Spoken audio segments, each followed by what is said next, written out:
I had this moment of this anxiety attack when the great and indefatigable Kenny Moore, I don't know how many of you know Kenny standing in the back, but he's the guy who's responsible for managing this beautiful building and keeping part of our office, for the Dean of the Commons office, afloat.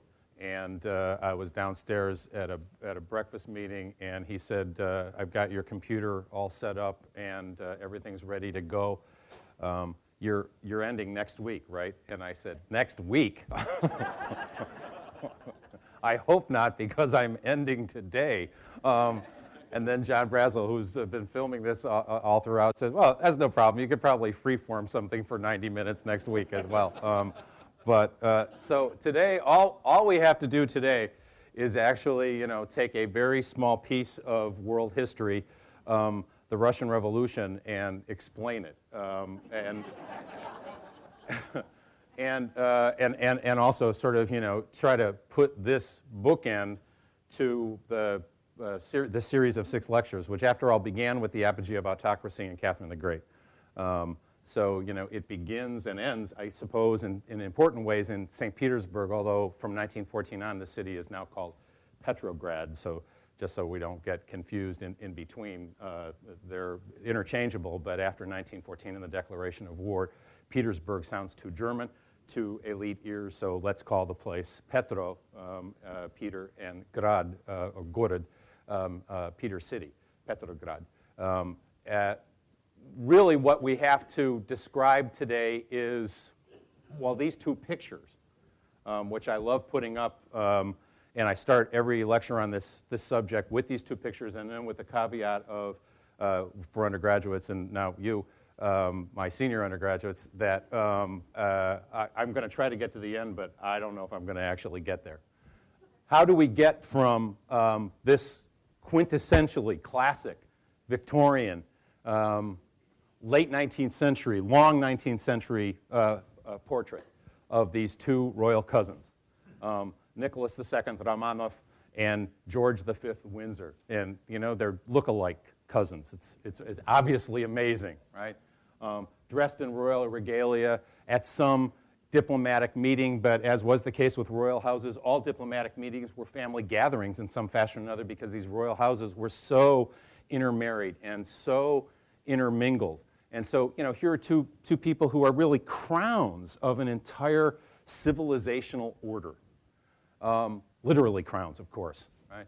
And within a very few brief moments of historical time, 1910, 1918, 8 years, big deal, right? 2 new leaders of Russia emerge.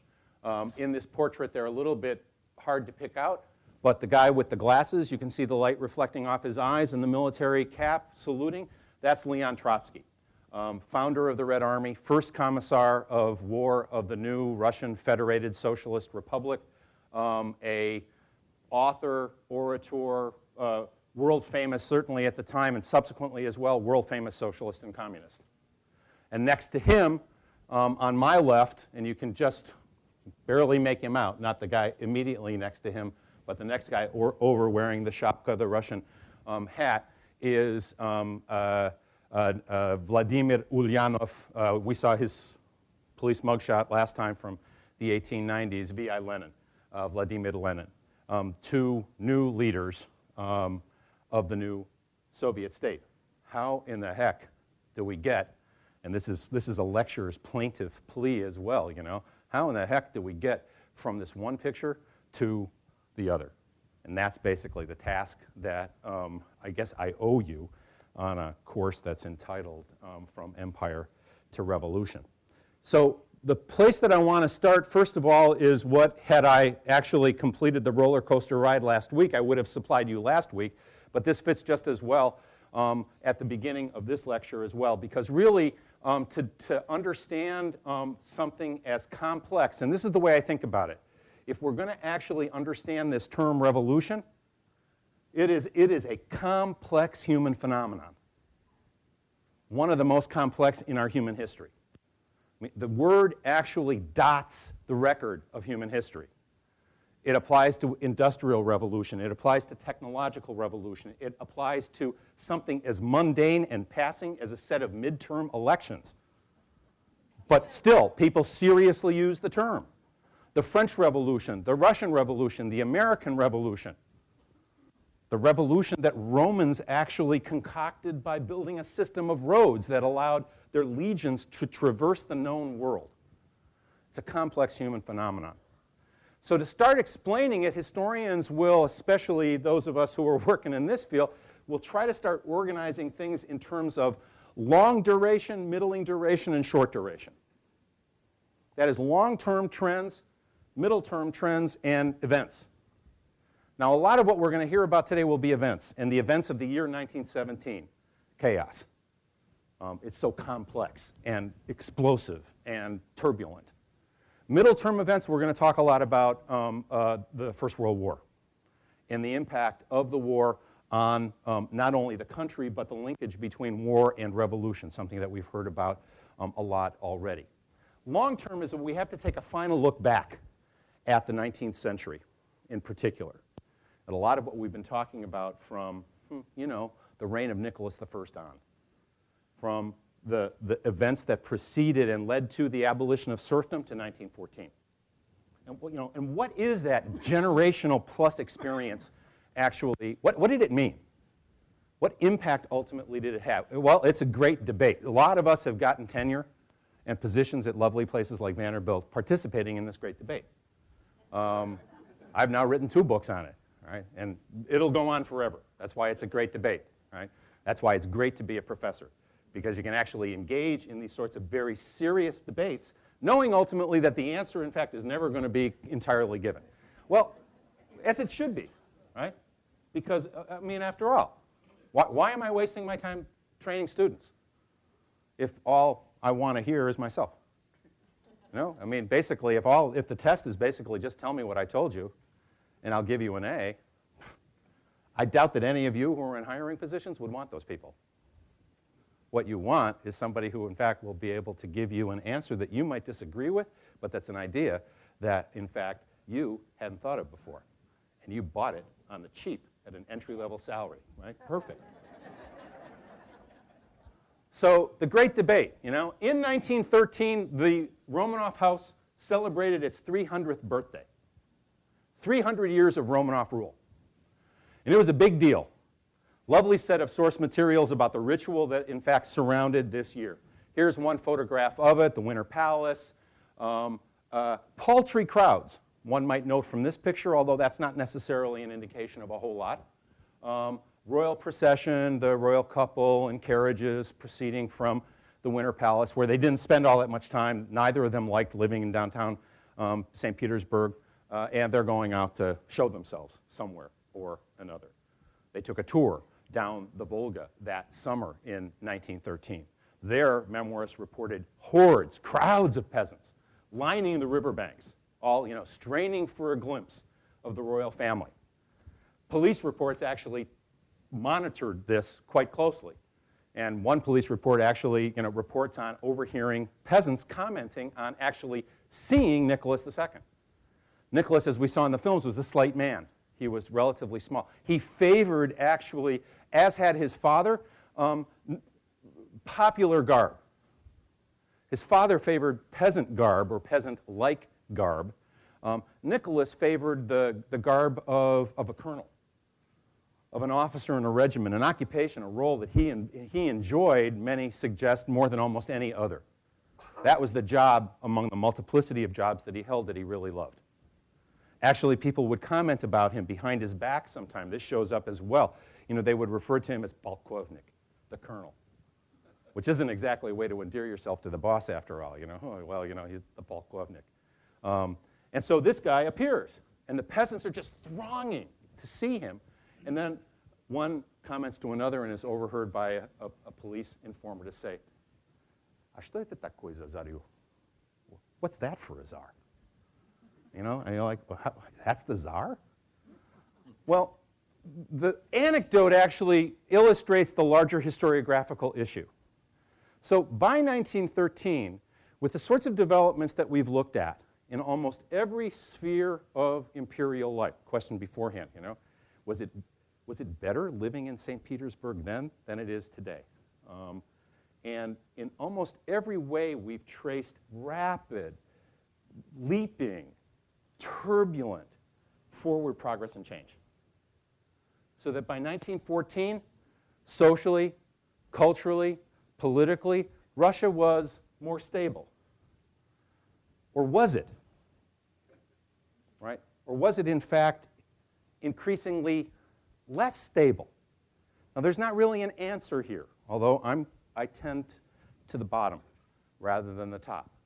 But very briefly, just to sort of summarize what these little factoids are talking about, you can see under the old regime from 1907 on, under the premiership of Sergei Witta's successor, Peter Stolypin, a series of very consequential land reforms that seek to address problems of agricultural productivity in the peasant majority population, that seek to alter and transform over time patterns of land use within the village, which oftentimes is communally organized.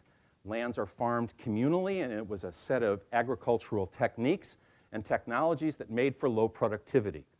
And an effort to, over the long haul, in fact, address those sorts of structural problems within agriculture and look to, from that kind of infrastructural level, what an agronomist would do in Iowa. Some of you perhaps are far from farm country and know much better than I what it is that I'm trying to talk about or pretending to talk about. Land reform in that sense that actually is linked to Stolypin's name.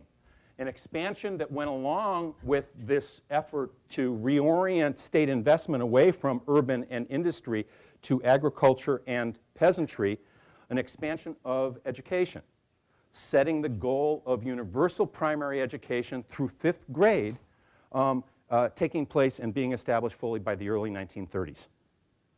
And with fairly substantial investment, annual investment in this regard.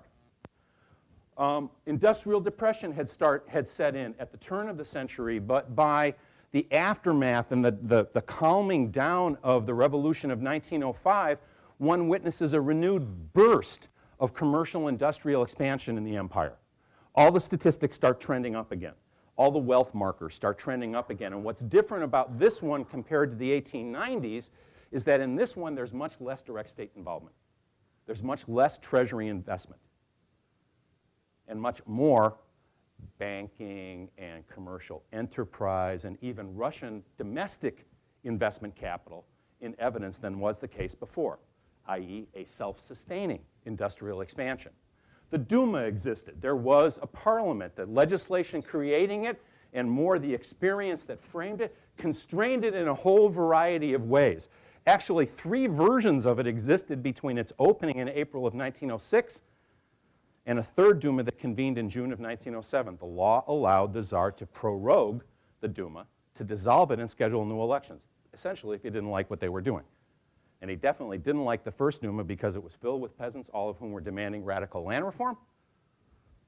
And he really didn't like the second one because the second one essentially not only was still filled with peasants, but was now filled with socialists as well, especially populist socialists who were urging on this sort of discourse that flowed freely from the Duma through the newspapers of this now modern empire into the villages of the country, where it really didn't matter if everybody was literate or not. As long as somebody was literate, somebody could read the newspaper. The land belongs to you. The land does not belong to the landlords. I mean, you can read this in the Duma record. It's almost like C-SPAN. Not quite, but almost. But a Duma, and thus a civil society, right? A society, actually, that increasingly is taking seriously the notion of, as the adjective implies, citizenship. Stable. Culturally, socially, economically, politically. But is it? And, and there are fault lines in this society. And they're deep, and they're pronounced, and they're historic, long-lasting. One is a fault line that exists between elites, within the elite itself, between what this slide is essentially suggesting is the old regime and the new regime. It wasn't just the peasant who was saying, "Polkovnik." increasingly entrepreneurial, political, intellectual, artistic elites found themselves more and more divorced from the imperial court, the imperial family. Conservative, traditionalist, aristocratic, noble elites. Sergei Witte in the 1890s warned in government discussions that patterns of ennoblement in the empire needed to be changed English style. In England, you were ennobled for your service to the crown, but really to the nation, so that bankers could be ennobled, new money could be ennobled, talent could be ennobled. This was not the case yet in the Russian Empire, were largely birth and blood still ennobled.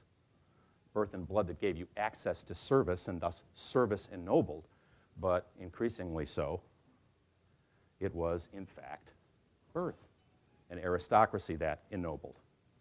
Then there was Stravinsky and the rite of spring.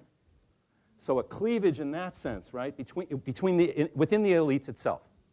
Then there's this lovely Russian phrase, verkhi и nizhi, which basically says the top and the bottom. The heights, literally, verkhi и nizhi, those on the bottom. The lower depths, Maxim Gorky actually called them in a play that was written before 1917. Well, you know, think about a lot of what you've seen in terms of photography, or even especially this photograph here, right? A fundraising celebration at the Moscow Art Theater. This is where Chekhov's home theater, sometime after the turn of the century, and a soup kitchen. Verkhi и nizhi. And the verkhi here, I mean, these people aren't just like all, you know, relatives of the Romanov family. These are people who, the model doesn't fit, the analogy doesn't fit to American society at all, but we're verkhi, right? And I don't know where nizhi actually are in society, but, you know, many of our undergraduates would tell you the nizhi in our society is about 6 blocks east of here. We share the zip code, that's it. Although we're trying to get our students to think about community service in terms of the fact that we do share 37203, we do share the same zip code. The heights and the depths of the society, and boy, that is a long term. Gulf-like, chasm-like, and those were words that contemporaries actually used to describe the fault line. Gulf-like, cabin-like divide, chasm-like divide in this society. We've talked repeatedly, and I've heard you all asking about it. You know, well, okay, so are aristocrats actually still speaking French, or are they speaking Russian now? They're speaking Russian and French and traveling to England, and for that matter, traveling to the United States. They're global citizens, early 20th century style. But there's a deep divide. Then, of course, there's a final fault line, right? This is still a unitary empire. A unitary empire made up of, as you've heard from me repeatedly over, 100 different ethnic and linguistic and religious groups. All of them united under the Romanov crown. All of them united under the centralized Russian state, the государство, российское государство. The Russian imperial state is the translation for that term. All of it, of course, being assaulted by waves of the ideology of nationalism. Someone asked last time, well, what about my forebears? What about Jews who actually, in fact, were considering their options from the 1880s onward? It's the time of pogroms, 1880s and 1890s. Almost by definition, people in this room, what about Jews? They decided to emigrate. That was an option. Pick up and leave. I'm out of here. Even if it meant, moving to the Lower East Side. But still, right? And basically beginning to write a brand new life, an entirely new chapter. A second was actually to think about, as one recent book on the subject has it, life beyond the Pale of settlement, a territory of some 15 different provinces along the western borders of the empire where Jewish settlement was delimited by law. You only could live there. But, you could fudge the paperwork and you could find ways of living beyond the Pale. This book title has it. If you were in business, how would you manage to live and work in Moscow? if you were involved in cultural and artistic life, how would you manage to maintain residence inside the Pale while really living and working in the imperial capital of St. Petersburg? Or you could embrace an ideology of nationalism, Zionism. And Theodor Herzl is articulating and delimiting the notion of the solution for Jews being migration to Palestine and to a Jewish homeland. A unitary empire that really is made up of proto-nations. They're not nations quite yet, but boy, are they ever experiencing the allure of the idea of an independent national existence. Long-term, long duration, those are three fault lines that run through this society. Are they predictive of revolution? No way. Are they sources of stability? No way. Are they sources of instability? Way. At least the way that I write it and teach it. But, you know, those are long-term, and they can go in any sort of direction. So we really have to turn to these middling events now and think about what's really now looming on the horizon. And, you know, Barbara Tuchman, Guns of August, Alexander Solzhenitsyn talks about the red wheel, takes literally, you know, the notion of revolution is a revolution. The red wheel turns, and Solzhenitsyn basically wants to argue that the only thing that resulted from the Russian Revolution was a reconsolidation of old patterns. It's always seemed to me, I'm a fetishist for titles, my undergraduates all know, and it's a way that I actually deal with too much work. So as long as you can figure out the title, you probably can figure out the book. And the problem with Solzhenitsyn, you know, is that a wheel does revolve, but it never stays in the same place. By definition, it always moves. Everyone, though, is now, you know, is looking at what begins in 1914. What no one knew about, and this is the hard part, right? None of the dinosaurs knew that the meteor was about to strike. The world, the first world, had been divided up into alliance systems. The oddest bedfellows on one side, the Triple Entente, Republican France, whose bankers were heavily investing in Russian railroads and Russian gold and Russian bonds and international capitalism. Constitutional monarchical England, whose rulers were cousins with each other and was never formally allied with Russia, although England was formally allied with France and thus informally allied with Russia and had working military agreements after 1907 among the three countries. And then a second alliance, principally Central and East Central European and Germanic in character, the German Empire and the Austro-Hungarian Empire, with Italy sort of dangling around for a while, and then in good Italian fashion, if this is a slur, however, and for somebody of Polish extraction, it's bad to tell Italian jokes, right? They switched sides, of course, you know, come 1915. But the world actually is, in that sense, divided in two. And the world has been home to an arms race of its own kind. They're building dreadnoughts. They're building high-seas fleets. The disaster of Russia's being sunk in 1905, we've already seen. They're building new forms of artillery and more rapid-firing guns. They're building mobilization plans that actually, in the German case, is calibrated down in good fashion to such small chunks of time that it really depends when Russian mobilization begins. That becomes a key moment in actually German response time. Should the Russians mobilize, the war plan is that German mobilization, boom, must start, because the clock ticks in. The timetable clicks in. The trains begin to move. Men and material and horses and machines all have to be mobile. All of this is in place. And the world's actually even thinking about peace. So Nicholas actually himself participates again with his erstwhile counselor Sergei Witte in 1896 in the Hague Peace Conference, where they all gather together and they all talk about the way that we got to maintain peace. And, you know, a series of explosions, war in the Balkans twice by 1912, leads by 1914 to war. Now, these photographs, the Petersburg one is slightly obscured, but it gets across the idea. These photographs are all exactly the same from August of 1914. And you could switch around, you know, for that matter, actually, in fact, they're all mislabeled because it wouldn't matter. They're all the same picture exactly. Young men surrounded by young women all screaming, "Hurrah, war!" Right? Valor, bravery, an ability to test yourself. You can find statesmen, you can find documentation that, in fact, talks about the dangers that this war is going to bring. This is not going to be the same war. Again, what did the dinosaurs know before the meteor struck?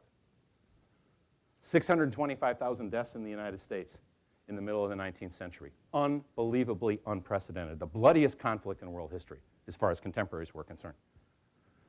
And it probably was, although, you know, I'm not going to lay that claim because I haven't looked at other numbers, and other numbers really aren't available. A brief, barely 12 months, a brief war between France and Germany in the 1870s. You know, almost 300,000 people died. Unprecedented. You saw, again, 130,000 deaths between Russia and Japan, and it bled both countries white. You find that constantly, you know, those sorts of references. We couldn't fight on. So many people had died. Hoorah! Hoorah! War! And it was going to be short. And it was going to be brief. And no one had any idea that what would be produced would be casualty figures that would have to be calculated globally. You can see World War II, which we're more accustomed to. I mean, that's war for us. You know, even genocide, which isn't this sort of warfare, but, you know, we've become inured to these sorts of numbers. They don't mean anything. Man, you're standing up in front of an undergraduate classroom and writing this stuff on the board, and you turn around, and they are on computers. They're twittering, and it's not that they're indifferent. It's not that they don't care. It's just you ask them, and they say, well, you know, I mean, I know this. I've heard this forever, but it's millions, 4% of the globe? What's that? I mean, I don't understand that at all. Neither did Europe in 1914. So the war actually becomes an absolutely critical factor, middle term, in terms of actually understanding the impact upon the imperial world. Because ultimately what we're looking at when we talk about the Great War in the East, think about a society, a polity, an empire as a human organism in all its complexity. And this human organism over the course of 1914, 1915, 1916, and 1917 is really under duress. Now, some of this change, you know, and only historians can get away with this sort of comment. Some of this change is actually very positive, productive, progressive. 15 million men mobilized through the units of the armed forces by 1917. It's a fast track to literacy.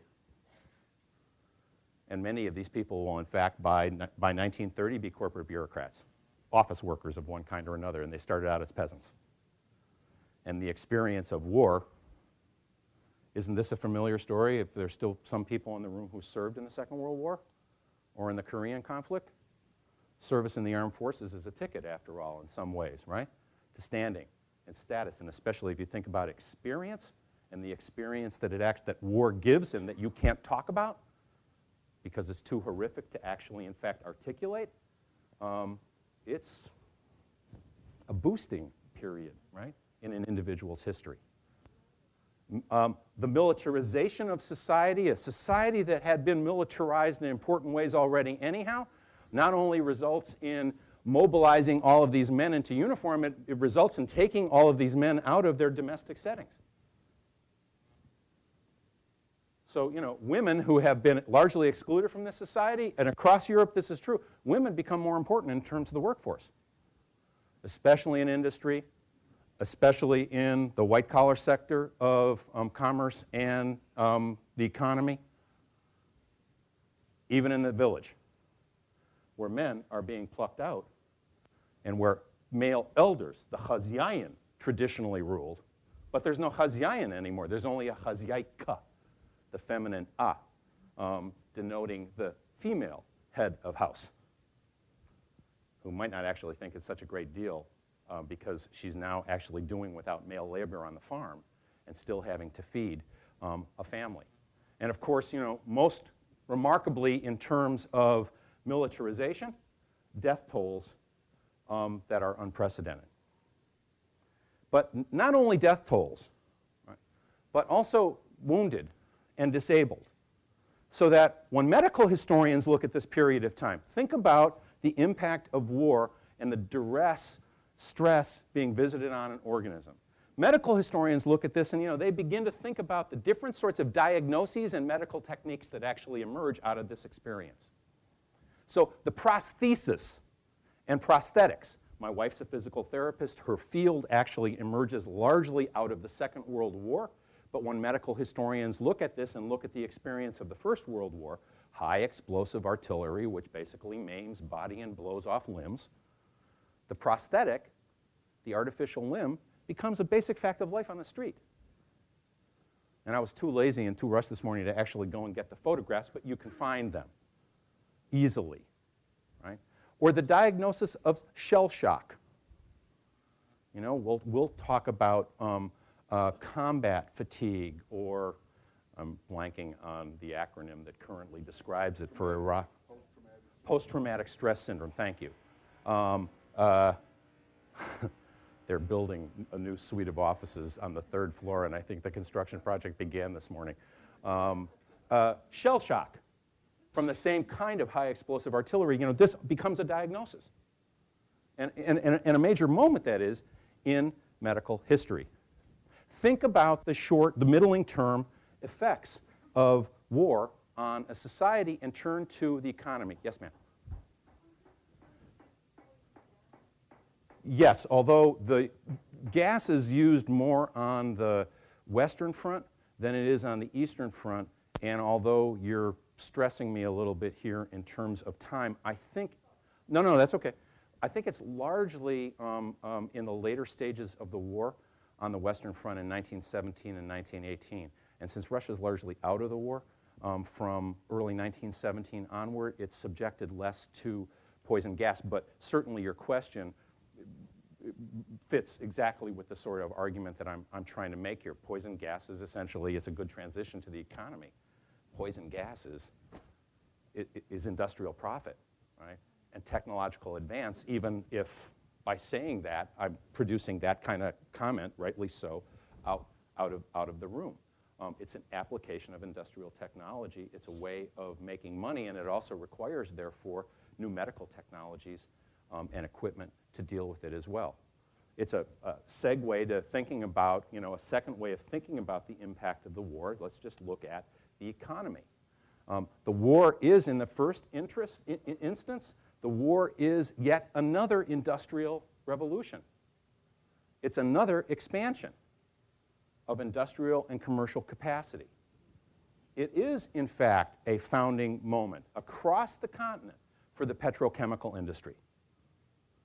It is a moment that rapidly advances electrification and the use of electricity in industrial production, which, of course, begins to alter the way in which factory production is mobilized. In fact, what we discover in the First World War for the first time is the very notion that in order to prosecute war to victory, we actually have to mobilize the full social and economic power of the nation.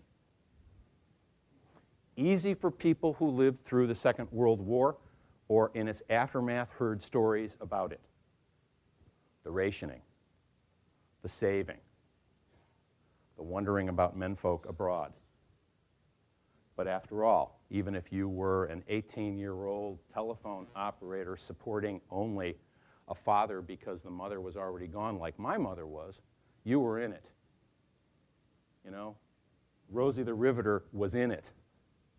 So in that sense, war makes for a huge expansion, although a very unbalanced expansion of industrial production, because you are, after all, producing things like this.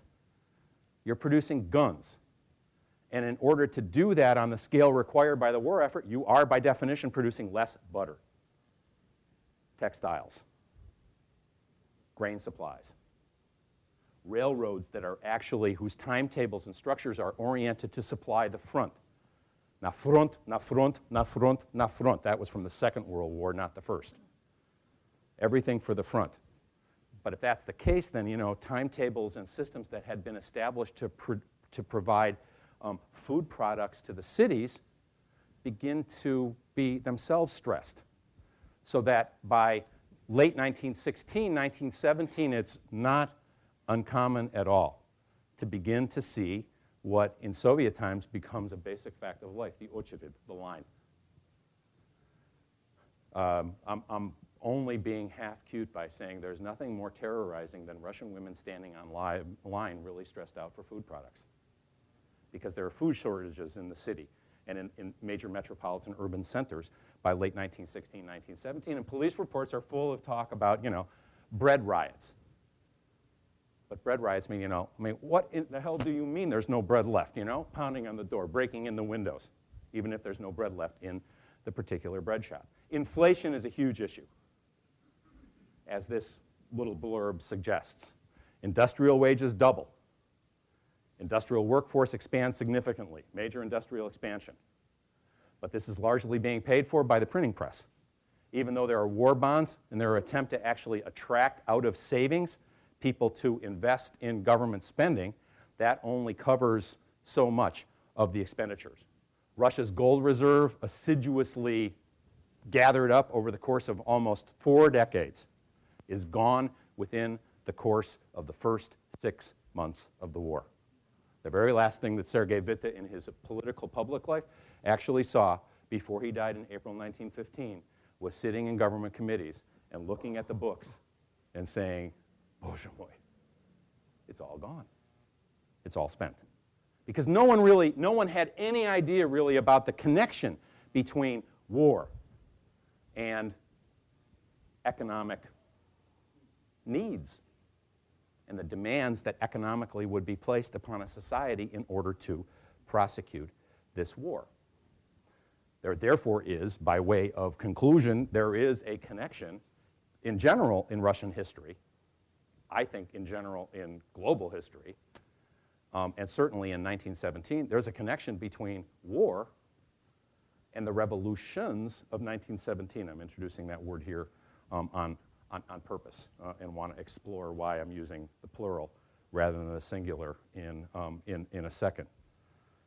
The connection is, well, it's not obvious. It needs to be, I suppose, at least illustrated. Military defeat, the loss of Russian Poland, the loss of most of the western borderlands, a front that by the second half of 1915 stabilizes inside what today largely are the borders of the Russian Federation. And imperial rule extended all the way through about half of contemporary Poland. Death on an overwhelming scale.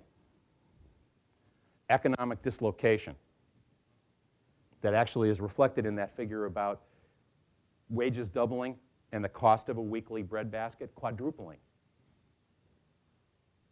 Bread lines. By 1916, the second half of the year, industrial strikes. This is a society that has a real tradition of labor protest and labor unrest that's been developed from the 1890s onward. Not completely legal, not completely accepted, but this is the age of the union and the strike. And it's basically being prosecuted, again, quite vigorously by 1916. Opposition politicians in the Duma timidly looking at the streets and thinking, uh-oh, if we push too hard against the Romanovs, what comes after that? Remember 1905?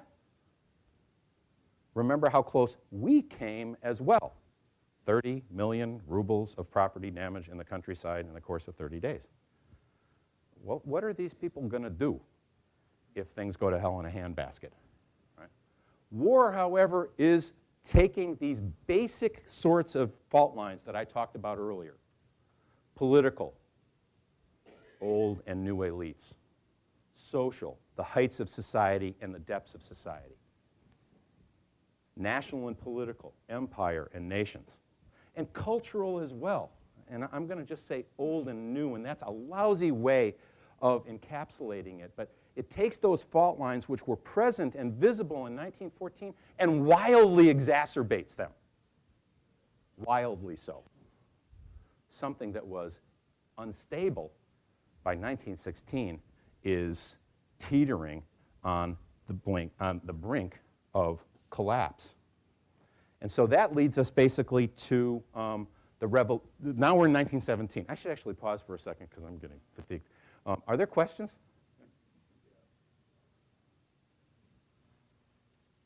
We'll get to the revolutions. I'm getting to the revolutions right now, right. Right. It's always at this point that, you know, the only line to use is that I'm either really brilliant or I'm really boring you, one or the other. Or you can't wait to find out actually, you know, like, okay, well, how do they die? How do they die? Okay, so let's then turn to 1917 itself. And really what I want to talk about here really are three layers of revolution, I'm not even sure how to do this, three intersecting revolutionary phenomena, three identifiably different kinds and typologies of revolution, all of which, however, are in play and interacting with and influencing each other in the course of this revolutionary year. And I want to deal with them in turn. One is the most traditional way of thinking about it, which is that the old regime collapses. That's a revolution. And I want to talk about that. A second is really a revolution in high politics. There are, after all, a series of competing parties. And as we saw last week, competing ideologies that almost immediately, not with the greatest enthusiasm among liberals and moderate social democrats, as we'll see with great leaping enthusiasm on the part of some Bolsheviks, especially Lenin, begin to engage almost immediately in the question of, okay, they're gone, what replaces them? A revolution in high politics. And then, not surprisingly, there's a set of social revolutions, although other people would call it social disorder. And still others would call it chaos. And still others would call it explosions. But in factories, in cities, in villages, really across the country as well. And all three of these need to be thought about because all three of them actually are at any one moment, and that's why I said, you know, no way I'm going to explain this. All three of them are in motion at any one time.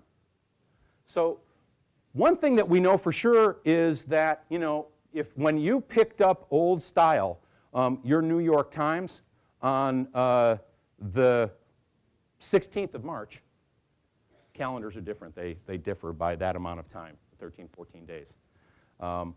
You were stunned. Nicholas II abdicates the throne? Like the outbreak of war, no one would have expected that. If you were a good Republican in France or a good constitutional monarchist, especially in Britain, you looked at the Russians and say, you know, that place, they're tyrants there. It's corrupt. It's a backwater. I mean, God, the Russians. But no one would have expected the death of the old regime. And no one expected this series of events. So in some ways, you know, you can almost imagine the newspaper headlines.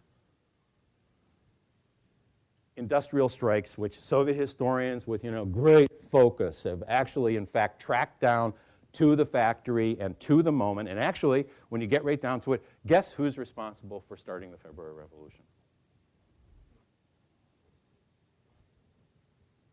See who's been paying attention. Who's responsible for women, exactly right. Yeah, well, that's because Carolyn, you've heard the lecture before. And you're close and looking at the picture, right? But you get an A nevertheless, right? Women, right? Women who basically, in fact, are standing on these breadlines and who, in fact, are stressed out. And coincidentally, there's a major socialist holiday, International Women's Day, that can be celebrated, so it's easier to kind of walk off the job because actually, you know, you're celebrating illegally because it's not an official holiday. You're celebrating a holiday to boot. Well, and again, strikes are a tradition, and since mid-1916, they're an increasingly evident part of daily life. But then other factories start to strike as well. So that, within 24, 48 hours, widespread industrial strikes in the city. And the way the city is organized is that, the downtown part of the city around the Neva, if you've been there around the Winter Palace, think about it, all of the aristocratic headquarters of townhouses are there. Government offices are there. Banks and commercial enterprises are all downtown, and the city is ringed by industrial districts. They all streamed in on Bloody Sunday. Widespread industrial strikes in Petrograd within 48 hours. And then what's key is that the military garrison, almost 30,000 men, all of them reserve units of Imperial Guards regiments, all of them given casualty figures, relatively newly drafted in. This is not the pre-war army any longer. And all of them increasingly concerned with one thing. Everything else might be going nach front, nach front, nach front, to the front, but I don't want to go to the front. And the garrison, and this is basically the trip line for autocratic power in Russia, it did ultimately depend upon the bayonet. The military remained loyal in 1905 and the regime survived. In 1917, in this wild week in Petrograd, the military mutinied. In some instances, memoirs and other literature tell us, units marched out of their barracks, sometimes with officers, sometimes without, flags flying, regimental orchestra at the lead, and marched to the Tauride Palace, the seat of the State Duma, which at this point wasn't doing anything and was totally perplexed about all of these events. Nicholas is still ruling. In other instances, soldiers just streamed out of the barracks and dissipated altogether. Both are in play. In these crucial days, political elites and the military high command abandon the crown. Literally, the front commanders on the Western Front, the commanding generals of each of the major army groups are polled on a kind of interactive telegraph device. So we've got the record, actually. And they basically ask, crown or fatherland? And every single one of them, fatherland. There's a way of thinking about old elites and new elites, because particularly by 1917, most of the aristocratic officer corps is dead. They've been killed bravely pulling out their swords and charging out of trenches into machine guns and all the rest between 1914 and 1917. So the military basically has been refurbished with younger, more common, more educated, more technically proficient, more strategic and tactical officers, some of whom actually are in the high command, and the Duma finally acts at that point as well, so that Nicholas II, in what becomes almost an afterword to this, abdicates on the 2nd of March and becomes a citizen. Revolution has broken out in Russia. Revoluция is on everyone's tongue suddenly, at least in the capital city, which, like Paris, is a brain center, right? So this isn't happening across the country. It's happening really in one place. Yes, sir. I don't quite understand the reason for the industrial strikes. If they were getting paid very well, working very well, what was the object of the strike? Well, I mean, basically, living conditions in particular, I think, right? And living conditions that then begin to take on very quickly, because this is part of the tradition, political overtones and political demands. So the notion that how I am addressed at work, or what my wage is, a wage that's doubled while the cost of living has quadrupled, or what safety working conditions are like under drive methods in the factory while the factory is attempting to produce for the war effort. The notion that that's simply social and not political in the old regime is in some ways misplaced. Because in many ways in autocratic Russia, the regime's responsible for everything. Although you wouldn't be able to find that in law, you wouldn't be able to find that in the administrative rule books. But the autocrat, in his very ideology, the autocrat is responsible ultimately for the common good and the common weal of the realm. Workers are just defining common good and common weal in their own terms, as will, in fact, all constituent social groups in the country. This word, there are two words really in play. One is freedom, svoboda, and one is revolucija, revolution. And nobody knows what the hell either of those words mean. Who does? I mean, you know, we could run a vocabulary quiz in this room and you wouldn't be able to get anything near a consensus answer on it at all. But they are marvelously supple and agile and elastic words that basically can accommodate all sorts of definitions. I mean, here's one, right, from the Petrograd Soviet of Workers and Soldiers Deputies, an institution that basically reconstitutes itself in the very last days of February in that time frame that I just put up on the slide. It's an institution that existed in St. Petersburg in 1905. It's where Leon Trotsky gets his start. And it's a body that more or less loosely represents all of the major factories and all of the major garrison barracks of the city, and elect representatives to a body that begins to assume informal governing power in the city and makes the first public announcement. I'm having problems actually reading this thing, that actually, you know, announces revolution in Petrograd. The Tsar has abdicated. The people and the army demand peace. And it goes out of focus, but basically it addresses brothers, announces the joyous news of revolution, and ends Tsar отказался. The Tsar has abdicated, right? Revolution has begun, but there's nothing in this particular text that suggests, one other comment and then the question, there's nothing in that text that is predictive of what is to follow. As a matter of fact, one memoirist, a guy named Nikolai Sukhanov, who's a Menshevik, a moderate European-style socialist, most of them aren't even in the city. Most of them have been arrested and are in Siberia or in jail or are in European exile. Lenin's not even in the city at this time. A few of them are. Sukhanov is, and he's an eyewitness to all these events, and in good Russian style writes a 7-volume memoir afterwards. Can you imagine being in graduate school in Russian history? Recording all of these events. And Sukhanov muses about this particular slide up in the upper right-hand corner. This is a meeting of the State Duma in the Tauride Palace. And the Duma podium in the front is dwarfed by a huge portraiture of the ruling emperor. And Sukhanov is wandering home, I don't know, February 27th, 28th. And at this point, it seems like the deal has actually happened. Strikes. Garrison mutiny is the key thing, you know? I mean, workers could have struck like crazy. If the garrison had actually turned out with bayonets and bullets, it wouldn't have mattered a whit. The garrison is actually the key thing.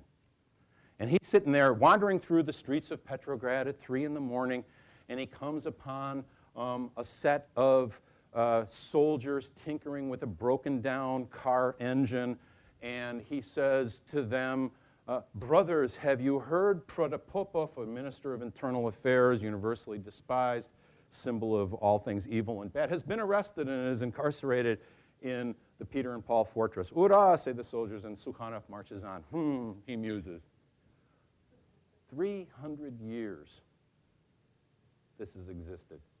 300 years to build it up, and 3 days for it to come down. And it's sparked by a final memory of seeing 2 soldiers, young, disheveled, unshaven, somewhat dirty, cigarettes dangling from their mouths, bayonets fixed on rifles, standing in the Duma chamber and slicing out the picture of Nicholas II. 300 years to build it up. 3 days to tear it down. The collapse of the monarchy, revolucija. And the revolucija actually produces a notion of freedom, but boy, that word requires definition in this time. There were 2 questions, I think, one here and one here. Yeah? Yes. Yes. Yes. Great question. Was Russia still fighting? Was the war still ongoing? Absolutely, yes. By 1917, over 15 million men have been mobilized into the armed forces, so the fact that the garrison's mutinying is absolutely the key factor because the war is on. Was there no sense of patriotism? In 1914, definitely. Unusually so, as a matter of fact, because it's in fact something, patriotism, which is also a modern even almost ideological position, right? Such fierce loyalty to the motherland or the fatherland, has been largely absent in Russian history. So its emergence in 1914 is actually taken as, wow, that's an argument for this on the stability side of the Great Debate. By 1916 and 1917, particularly given the scale of defeat, another thing that's riling these workers is that all of the land that's been conquered by German armies has produced millions of refugees, all of whom are fleeing east, some of whom actually are being deliberately transplanted by Russian armed forces so that the enemy can be denied all help. A scorched earth policy, right? Well, so, your elbow room has gotten considerably constrained if you live in a place like Petrograd. By 1917, patriotism really isn't as much of a factor any longer. Yes, ma'am. I have a comment. Questions only. I actually got to get through it. So, okay. Otherwise, I'll never get to the end of this. Second, then, so who replaces political revolutions, particularly within the elites? We've seen, the presence of liberal political parties and ideologies, of radical socialist populists, of social democrats, both moderate and radical. The Bolsheviks we'll talk about a little bit more at the moment. Someone has to take over. And the leading coalition parties in the State Duma eventually do. Although, again, very hesitatingly, but they do. And they form themselves into a provisional government. That's its seal. Российское временное правительство. And they state, and begin actually, minimally at least on paper, they state their program over the course of the next months. Actually, the provisional government runs through 3 different cabinets. Changes in cabinets being provoked by short-term events of 1917, the third way of thinking about an analysis of these events. Each change in government, each cabinet being provoked by domestic political crises. To go into that further would really muddy the waters, but that shift is gradually but seemingly ineluctably leftwards. Liberals fade, moderate socialists become more prominent by the summer, and by the fall, more radical socialists, particularly the Bolshevik Party, are rising to prominence. Amidst all of this, the provisional government outlines goals that, in fact, were never part of Russia's history before, and that would only become part of Russia's history again in 1991. An immediate proclamation of full civil and legal freedoms in Russia, which basically means that if your driver's license lists your estate as peasant, that doesn't matter. The rights of man and citizen are now fully in effect. If you're worried about police not using a warrant and kicking in your door, don't worry. That can't happen any longer. Now it's against the law. Popular sovereignty is the basic principle of governance in the Russian Empire. On paper, Russia had never been as free as it was in 1917. Problem was, it was mainly on paper. As the government, it's responsible, as any government is, for the maintenance of law and order, which in conditions of increasingly disintegrating political, social, and economic order, maintaining law and order is actually an increasingly tall task.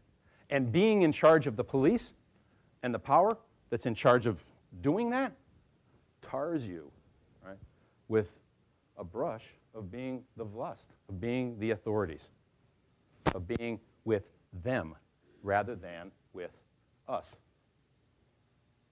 people in the majority population would say. And the provisional government basically, in fact, is very tardy and very slow on the question of the empire. In fact, insists upon a maintenance of the empire or some form of federated structure within the empire, much like Gorbachev continued to insist upon the continuation of the USSR or some reformed Soviet polity, when everybody else, Ukrainians, Georgians, Armenians, Jews, even Russians are beginning to think about themselves as national entities. They have to continue and manage the war, and this question here is absolutely foundational. Isn't the war still going on? Absolutely. Don't you now, as the government, have to manage the war? Absolutely. And how do you, in fact, extricate yourself from it, or how do you continue to prosecute it? And both options are still in play in 1917, is a mess. Right? I mean, it makes Obama, I was thinking of this morning, it makes Obama's situation in Afghanistan look like child's play compared to having to manage your way through this. And then the promise, which of course is a promise that delays everything, the promise to convene a constituent assembly at some future date, which would write a constitution for the new Russian political order. Elections that actually finally take place in November of 1917 after the Bolshevik seizure of power. A key aspect, however, of this revolutionary situation, I talked about revolutions, before I go to the key aspect. You have a question?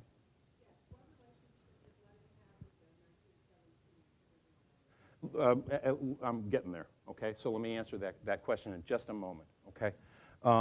A key third component of this is now to switch our focus. If we've actually looked at the collapse of the old regime and thought about the imperial court and the power structures and cultural paradigms that surrounded it, and then we look actually at this layer of high politics and think about, however fleetingly I ran through it, think about the conflicts that are involved. The management of the war really gets at it. You know, how do you do that? How do you actually run this place? With very little practical experience of it, because none of these guys were in government. So all of them are actually neophytes. Let's switch focus again, and let's begin to think about, so what's going on in the streets? Anybody who's been to Russia knows that what goes on in the streets is where all the action is at. That's where it happens. Hence, I'm not joking and making cheap points off of my much esteemed female colleagues in the room by saying, you know, there's nothing worse than a Russian woman standing in line trying to get bread.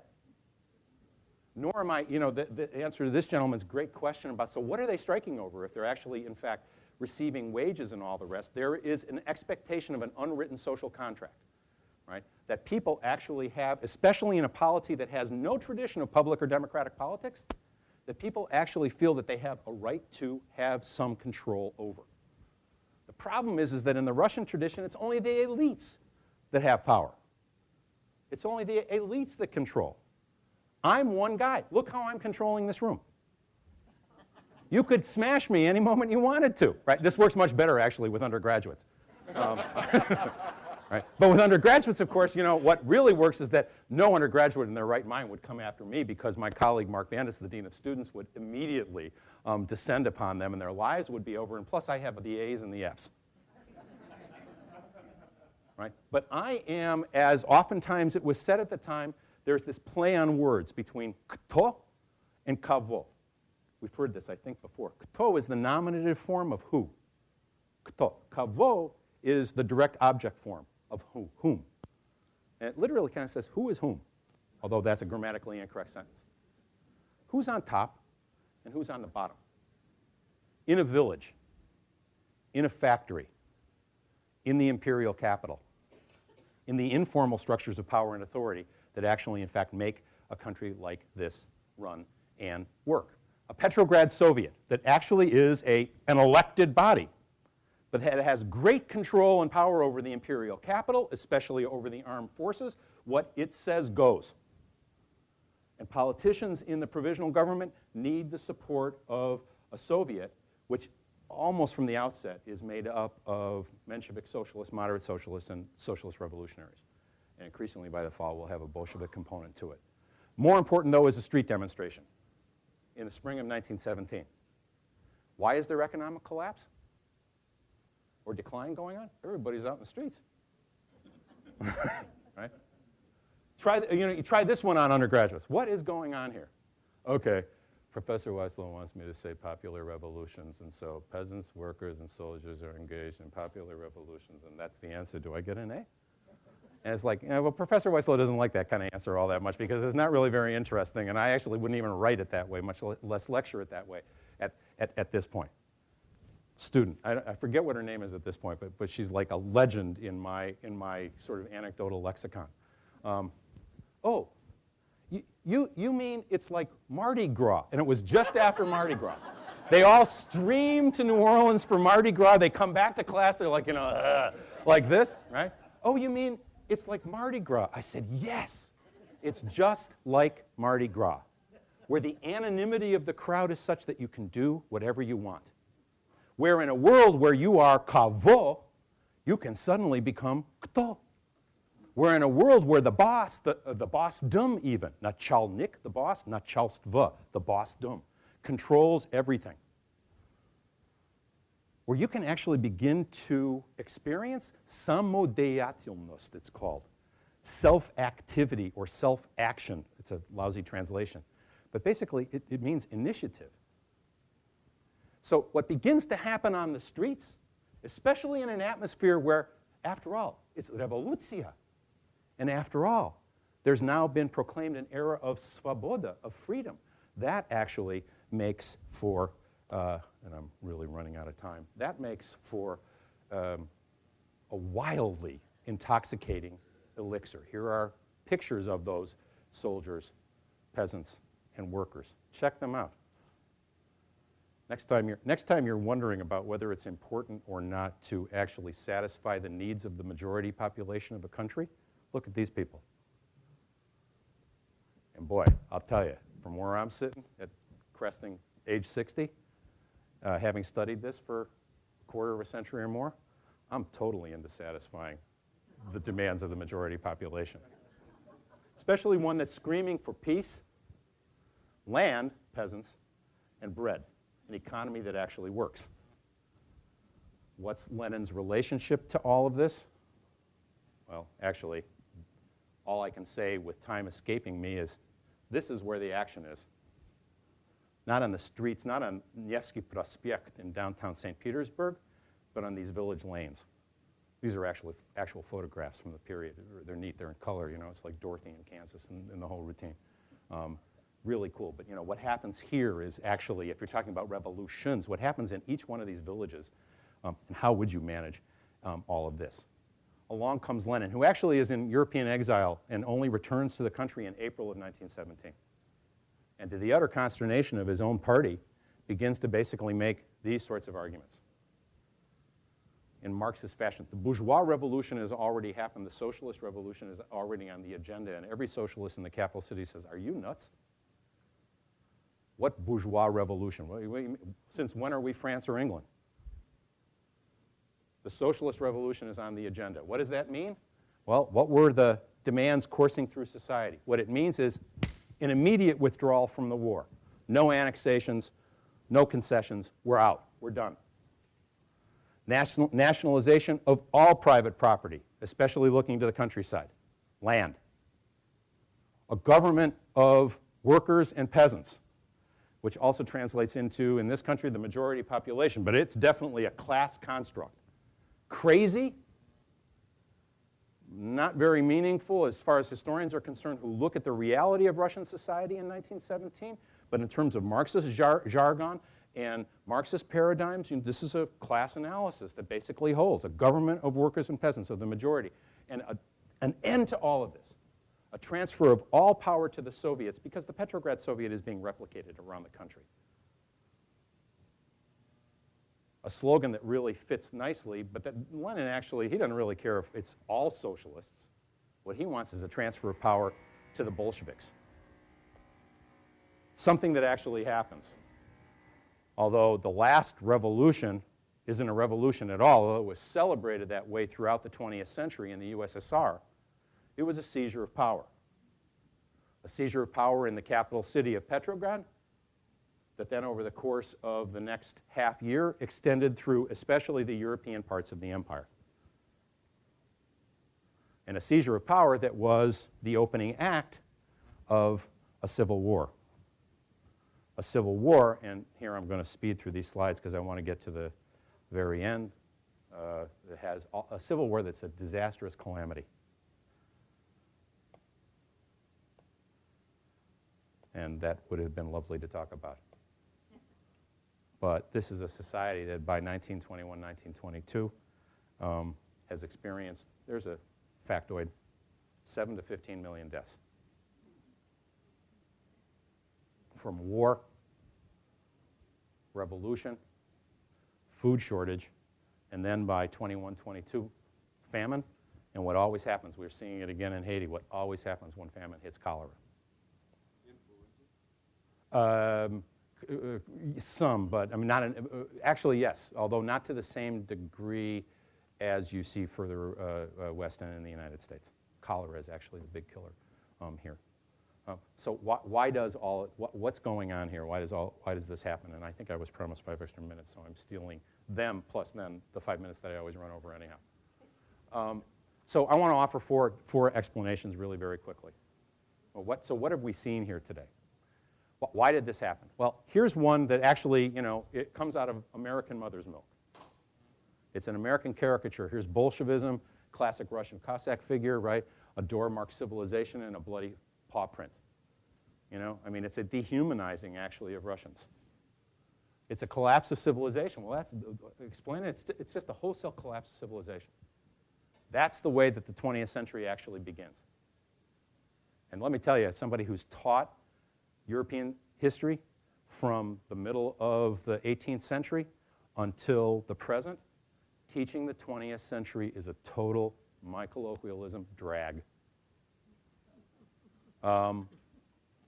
Russians in particular are uncivilized. Now, I don't think, this is an argument, and you hear it in a lot of different ways in a lot of different places. I don't think it's an explanation at all, but it's there. A second one focuses in on socialism. And there's been a lot of writing about this, especially in the aftermath of 1991. Socialism, by definition, is a utopian ideology that runs against the very grain of human nature. By seeking to go beyond basic structures of civil rights to notions of social and economic rights and social equality, you are working against the grain of a basic fact of life, which holds that there's always going to be inequality, given individualism and given I.